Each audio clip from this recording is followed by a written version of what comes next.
Alright, in this video I'm going to explain how to write equations for piecewise functions. This is part 2 of this lesson. We learned what a piecewise function was in the first lesson. So let's take a look at a graph, and this is the whole thing that we're going to find the equations for. We have 3 sections. We have this section right here. This is a line. We have another line right here. That's the second line we have to find the equation for. And then we have a third line. We also have to find the interval that each of these lines occupy. So let's get started. We're going to first find the interval. So I'm going to blow up the very first segment. Okay? I'm not going to blow up the video. No, I know some of you wish I would, but I'm not. So let's get serious here, folks. We got to find the equation of, the interval for this line. So we've done this before. We're going to take a look to see which x values capture this line. So we're going to drop down and read the x-axis on both sides. Okay, and that's going to give us the interval starting at -4, and because there's a point right here, it's owned, we're going to put in bracket -4. Now, what we have to take a look at is the bigger picture on this -1, okay? We know -1 is there, but who owns -1? Does this line own -1, or does this line own -1? For sake of consistency, we're always going to let the right hand of the graph be owned by the next equation. Okay, so we're going to put a parenthesis around that -1. Again, we're going to let the second graph own it. All right, now what we're going to do is we're going to write an equation of that line. And notice that it is a line, so the best way to do this would be find the slope and the y-intercept, because then we could put it into the y equals mx plus b. So the slope, as you can see, it's kind of already helped us here, is we're going to go to the left 1 and up 2. So rise over run is going to be actually -2 over 1. It doesn't matter. We can start at this point and go down 2 into the right 1. We're just going in one negative direction no matter which point we're starting at.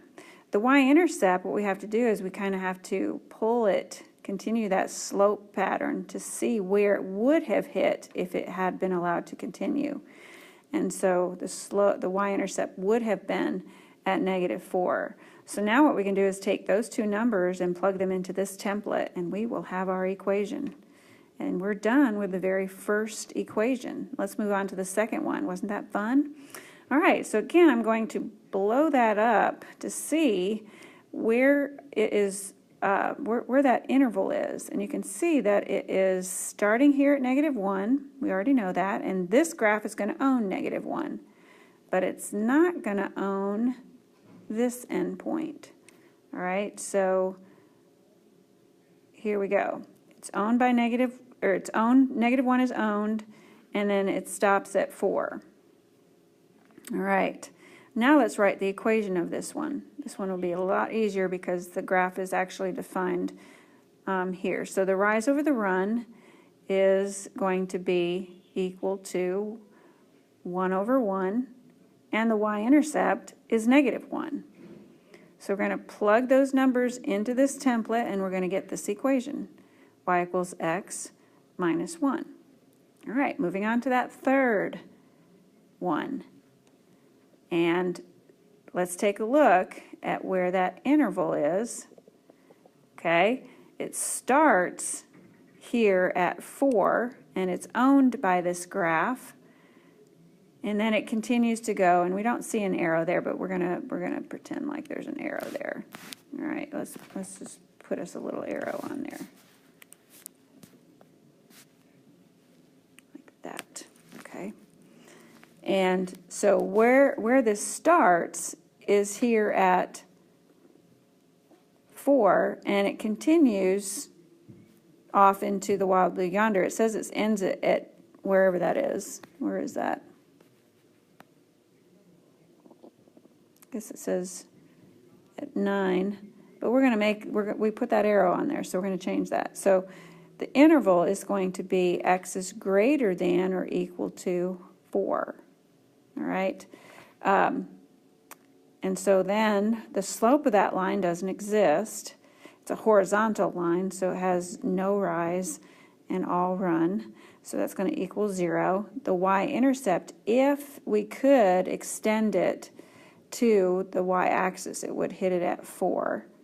So the equation of that line is going to be y equals 4.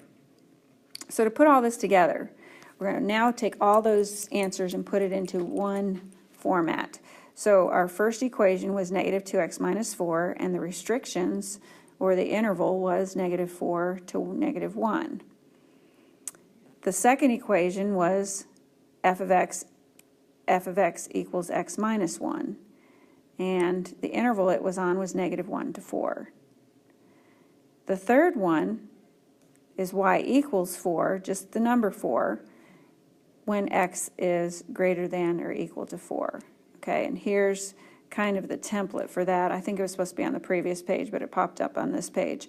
When you have, that's for this equation right here, when you have slope of 0, 0x plus 4, you get the equation y equals 4. All right, so that's how you do these types of problems. You just have to basically figure out the slope and the y-intercept, and then the intervals that they lie on. And just remember who owns the point that is shared. It's always going to be the graph, the graph that owns the left side. Okay, so with that being said, I'll conclude this video.